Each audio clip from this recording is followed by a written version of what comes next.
Okay, well I'll go. It's on now, so I'll do it. Ugh. You know what? Even though it's like really tall and heavy here, it doesn't take much to get it up on the. Okie dokie. Have fun. You want to hear me rip it? Good noises. Okay. You want me to do it? Okay. Well, okay. Hello everyone. This is Full Dump Moto here, bringing you a review of a very special lady. This is a 2022 Honda Africa Twin ES. I almost said DCT. This is the full package Honda Africa Twin that you can get from Honda, besides having the ES DCT model. The DCT model, in case anyone doesn't know, is basically Honda's automatic variant. So no manual transmission, it is all operated by the computer. But this is the full manual version. So this is, you may have seen him in some of the videos. This is my buddy Ryan's Africa Twin. He got this last year, hence the 2022 naming of it. And yeah, this is Honda's adventure touring, top of the line adventure bike. So kind of, tall, big girl, big old gas tank. I don't quite know the liters. I'm gonna guess 23 liter. When I figure out the spec, I'll put it in the description down below, along with all the other specs of it. But this is made specifically for those who, want to go the distance, want to tour, as well as actually do some off-road. And this bike is quite capable of going off-road, as long as you're not nervous to drop it, because it can really handle it. Ryan has gone off-road on this thing a plenty of time, and we've gone off-road together a few times, especially when I had the especially when I had the KLR. We went off-road quite a few times, and it was a lot of fun. So yeah, Ryan's kind of a tall guy, got more muscle on him than I definitely do. And he handles this thing like it's nothing. But for me, good lord, this is quite the bike. Let's see. I'm gonna find a little area to turn around and then go through Fall River and kind of have a joyful ride. Why don't we start with the simple specs? So you have yourself the 2022 Honda. You have yourself an 1100cc, although it's more like 1084 cc parallel twin, putting out 100 horsepower and about 78 foot-pounds of torque. So those are some mighty fine numbers, nothing to scoff at, especially when it comes to the torque figures. This guy can fucking pull just like that. And yeah, that makes it really good for the touring aspect of it, when you just need to jump on the highway and kind of get out there and get things moving. And you have, so I'm not even going to go through even a bit of what this thing has in terms of functions. This thing has a full TFT display plus a mini screen down here, and this thing has more modes than I will ever know what to do with. At the moment, let's just turn around here. At the moment, he has this thing in urban mode. Woohoo! He has this thing in urban mode, which is basically just kind of like your bread and butter, daily ride kind of settings. I don't know if you guys can see it all here, but basically it's in power mode 2 of 4. So it's kind of right in the middle. It's not gonna, blow your arms off with the power. It's kind of keeping it tame and manageable. And then you got engine braking is on 3. So this has 4 modes of engine braking. So if I just kind of let off the throttle, you know, blip down, it's doing a pretty good job of slowing me down, but I'm sure if I put it in engine braking mode 4, it would really be slowing me down. Traction control is on, I think it's 4 of 6? No. 6 of 8, it looks like. Good God, this thing's got a lot going on. ABS, on-road ABS is good. And then, yeah. So that's urban mode.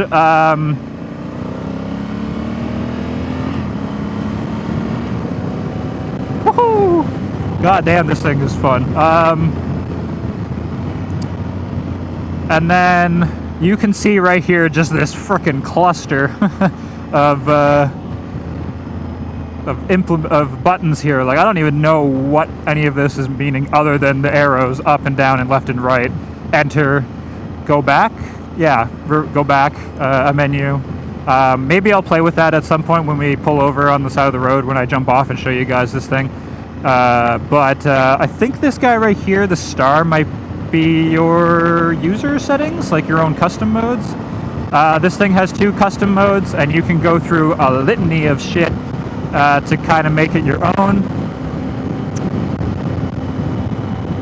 Outside of that, you got yourself, like I said, I think this is a 23-liter tank, and I'm gonna go fill this guy up a bit because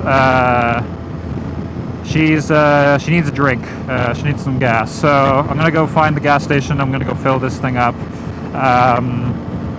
But you can see kind of here your trip A, your average consumption for gas per liter, your average speed, and whatever that is at the bottom. But yeah, this thing, you could go for days, not days, but you could definitely go on a like 600 plus kilometer trip on it and just not even feel it. And I'm sure the bike would still have leftover gas in the tank for you to get home or keep going. So definitely not a small tank. You can definitely go the distance on this thing. Let's see, I think the seat height on this guy is 33 maybe inches. But I'm 6 foot. I stand at 6 foot, and I'll show you guys when we find a spot that I can reasonably flat foot this thing. Oh man, buddy, we're crawling through this. Actually, you know what? We're not crawling through it. It's just that I'm on a bike that's so damn strong. It feels like we are. But yeah, I got a like the way that I fit the bike is not too bad. You know, my knees are just kind of underneath where the tank grips are, so pretty comfortable. Let's pay attention to traffic here because this is a hot spot. Anyway, so yeah, I fit this bike pretty okay. My knees are kind of just below where the tank grips would be, and you know, I got a nice neutral seating position. You know, you're kind of like on these adventure bikes, you're kind of sitting upright a little bit more. You got a straighter back. You know, the reach to the handlebars is nice. My arms are almost fully extended, but I still got a little bit of bend in them for comfort. And so this bike overall feels really good, especially for people that are of my height and Ryan's height, like that are just tall, kind of lanky build. This bike fits us really, really well. And then the sweep of the bars, like the length of the bars, it's a nice length. I'm pretty sure the KLR's bars, like the length of them was longer than this a little, but not a whole lot. So feels really, really good. We have on the clutch here, we have a slipper clutch, which basically, to anyone that doesn't know what a slipper clutch is, it basically allows the clutch to slip and pull if you're a little bit like jerky, or if you kind of like dumped the clutch by accident too quickly or something like that. It just makes the bike not stall out so easily and kind of pulls you along nicely. and it makes changing gears really smooth. And yeah, it's got a really light throw to it as well. So the clutch, you know, isn't cramping your hands up. Feels great. Throttle on this is an electronic throttle, I'm pretty sure. So a little bit of getting used to here. It feels like it's like, you know, you roll on and then it's like instant, right? So it doesn't have any like cable delay like that a conventional throttle has. So it's nice and smooth and very, very light. Up front, on the brakes here, you got dual front disc brakes, ABS up front, and then you got a rear single disc brake in the rear with also ABS on that. This bike, for the ABS functions, has on and off-road ABS, as well as traction control on and off-road. So that's nice to have. And if I'm continuing with the cockpit here, like we said, you got a full TFT display, and it's touch sensitive, so you can kind of play with the modes and everything. And man, I'm not even going to try and go near it right now because I'll get distracted and get lost in the menus. So we'll do that later when we pull over for a bit. Oh fuck, here's the gas station.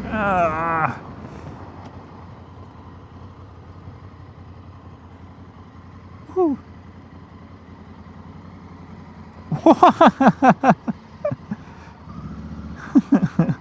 Oh my god, guys, this bike is so funny.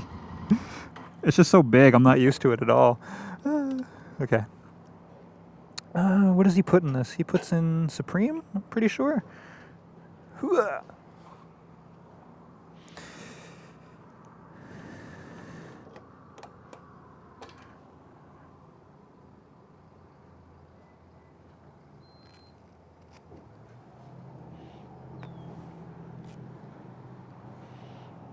Yeah, we're at 2 bars of gas. And I think this thing has like maybe 10 bars or 8 bars or something like that. So we will see how much she takes to fill. Okay, all gassed up and ready to go. So, man, I don't even remember where I left off. So, I guess, yeah, I was just kind of talking about the ergonomics here up front and whatnot, but yeah, this bike, for people that are of my height, you know, 6 foot and over, and kind of a lanky build, it fits us really, really nicely. So she's good. That front brake is super touchy.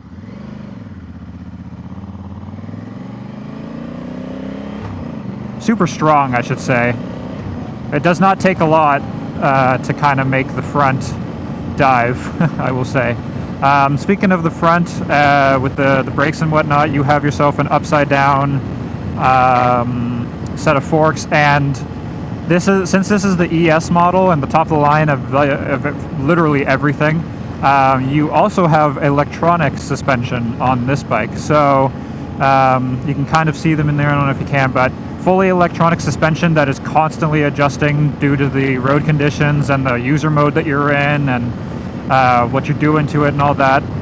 The suspension and the computer are constantly working together to take in all the info of what you're doing on your ride and make the ride as good as it can be for the mode that you're in. So if we're in urban mode right now, which is kind of like a nice soft relaxed kind of riding mode, then the suspension adjusts accordingly for that. And I'm pretty sure this bit right here, the S and the M, I'm pretty sure that means medium. I think this is what Ryan was telling me, is that's like a medium mode for the suspension. All right, sweetheart, like find the gas. It means like it's a medium suspension mode, I think, for what we're riding in right now. So I personally feel like right now it's really plush and squishy and feels really, really nice. I couldn't imagine what the softest setting on the suspension would be like. I also know too, I don't see it on this particular menu at the moment, but I do know that this bike has adjustable suspension for a partner on the back for the pillion, which is just crazy to me. So you literally click a button that shows like 2 people on the screen, like 2 riders, and it stiffens up the suspension for the passenger. It's crazy. This bike has so much going for it.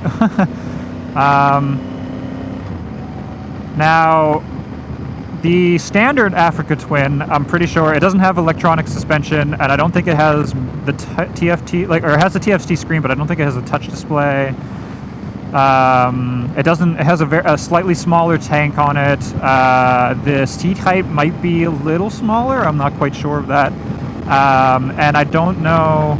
I know that on this one has like tubeless, like front spoke tires, like front and rear, and I maybe the standard one doesn't have all that, but I think the standard model may come in at around $16,000. This being the top of the line one, this one comes in, I'm guesstimating, again, I'll put it all into the description, but I'm guesstimating 22 grand. So 22 grand for everything here, and it's a lot of bike. Now, if we get back to the seating position and the way that everything feels, I'm not sure if Ryan has the upgraded seat or what it is, but I know that this one has like a dip seat to it, and you can adjust the seat. Like if you take the seat off, there's a couple places where the seat clicks back in, like up here on the tank, like a couple of adjustments that you can make to make the seat higher or lower. So I'm not quite sure if he has it in its lowest setting or its highest setting.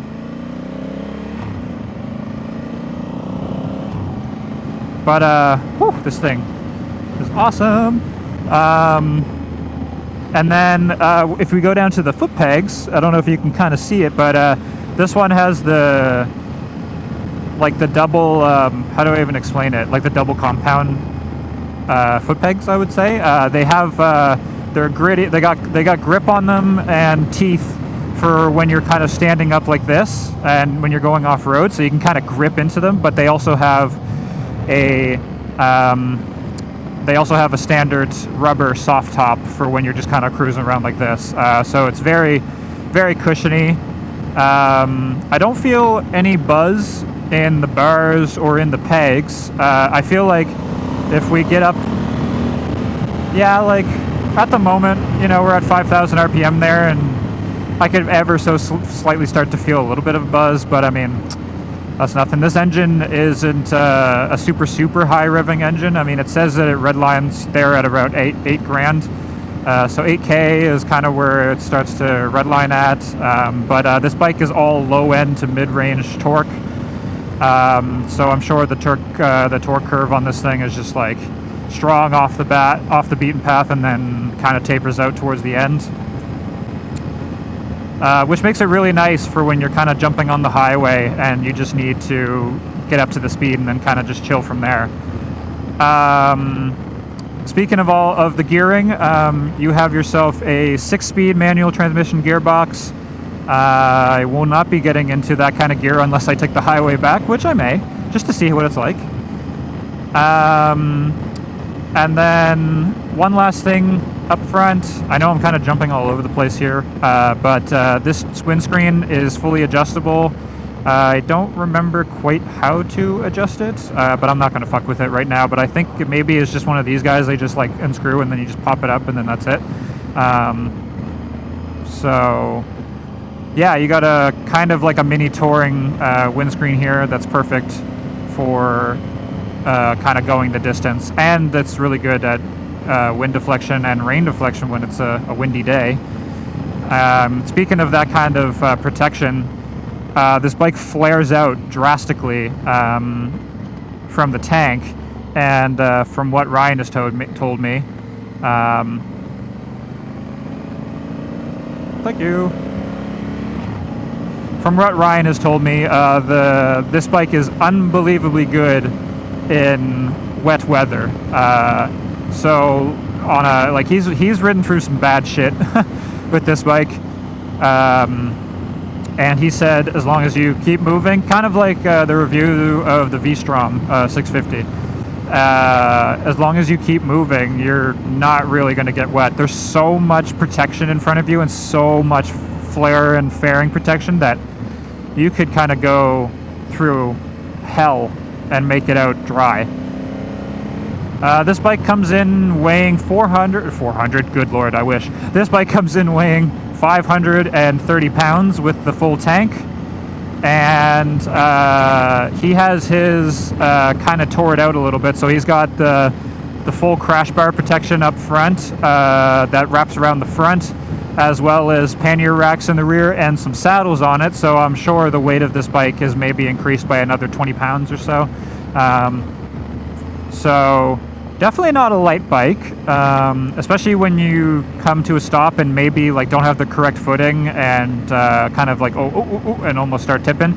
You can start to feel the weight there, but very manageable. And of course, like all bigger bikes, when you start moving with it, there's no weight to it at all. Like this thing is very agile, very flickable. It really likes to fall into the corners, but it holds the line strong. As I've noticed, it's just kind of through a corner and then it just stays there, which is confidence inspiring and excellent. So I really like that. And I'm sure also the traction control, the lean sensitive ABS and all that is monitoring a lot of that. So it just makes everything feel really tight and well put together when you're going through a corner. You have utmost trust that the bike knows what it's doing as well as you do. So it's really good like that. It's got a nice throaty sound to it, this bike. Being a parallel twin, I'll be honest, I'm not really a fan of the sounds, like the sound that most parallel twins make, but this one's got a nice throat to it. And I'm sure that's just the way that the cam is, the pistons are firing. And I think it's a 270 degree crank, I think, firing order. So it sounds really good with the stock exhaust it's got on it. You gotta kind of come onto it to hear it, but it feels really good and sounds really nice. So I really like that. You have a few points of control, like outside of just all this. You have like a USB cigarette outlet there, should you want to plug in a phone or maybe like a tablet display or something. Though this bike also connects to Apple CarPlay and Google Maps and all that, so you can have all that displayed on the screen, which is insane. Man, I come from the TU, I came from the KLR, I rode the V-Strom, like all my bikes were just analog. So there's a lot going on here, and it's a little bit much for me personally, but it is nice to have that you could just look right there and see Google Maps is taking you to the destination, so really cool. I know a spot that we can go to so we can look at this thing, and then I'll text Ryan and tell him that I did that, and then I'll bring it back to him, and I'll probably jump on the highway for that bit. I don't know if this bike comes stock with handguards. I can't remember, but these aren't stock handguards. He put these on. I don't know if these are bark busters or what they are, but they've been abused and used already.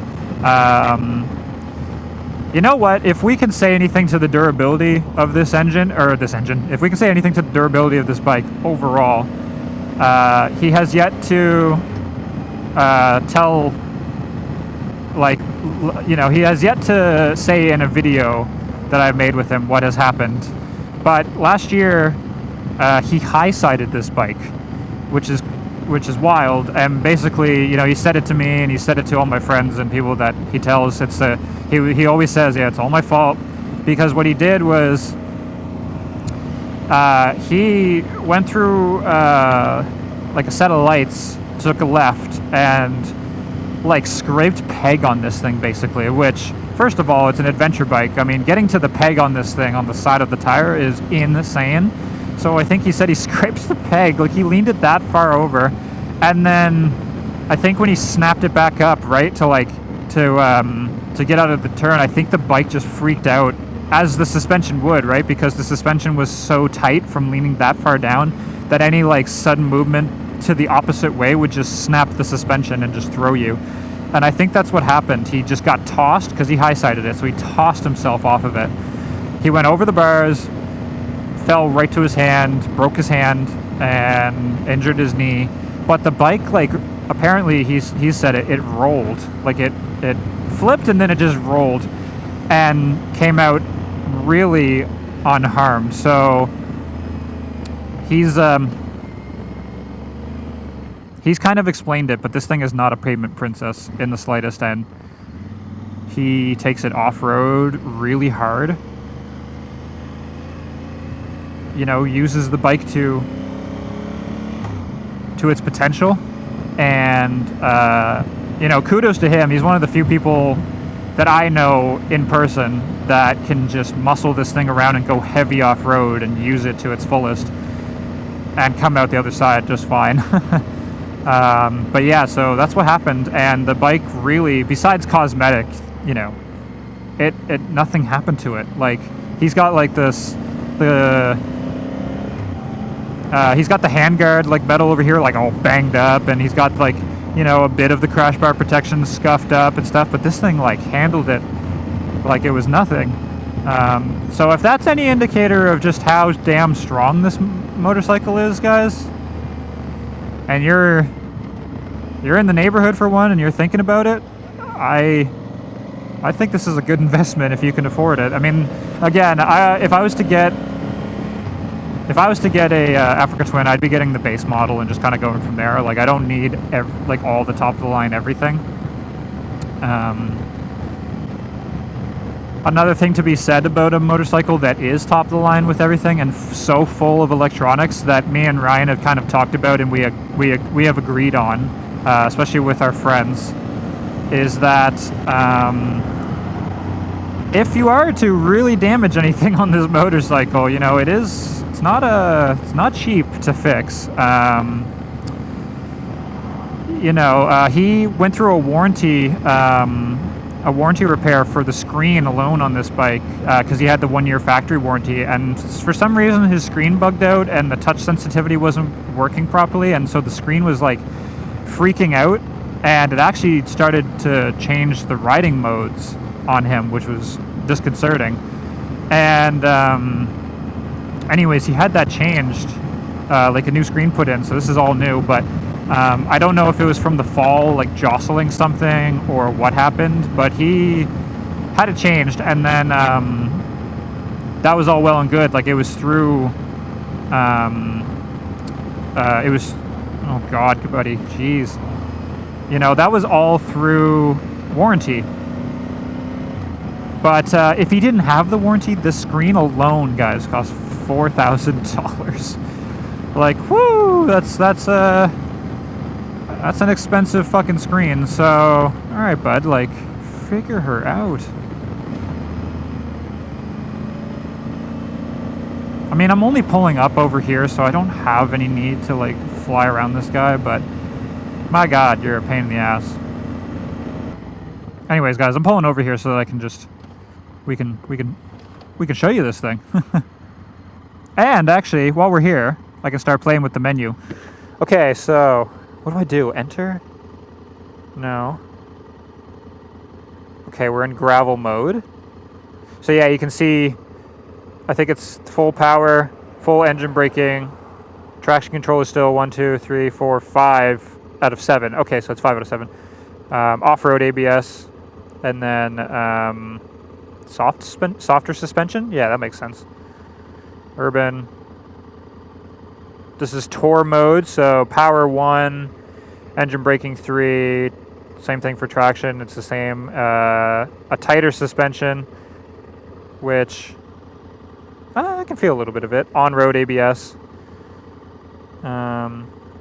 Here's a user mode and a different screen. User mode 1, off-road mode, gravel mode. Yeah, so there's a lot going on. Like, I don't know what I'm looking at. Like, what? How do I get to the normal menu? Do I press in? What's this? I'm just not doing it. Yeah. Oh, something we can explore when we're on the highway, guys, is this bike has cruise control as well. So you just tap that button, you know, set it to where you want it to be, and then you can just kind of take your hand off the grip and you're good to go.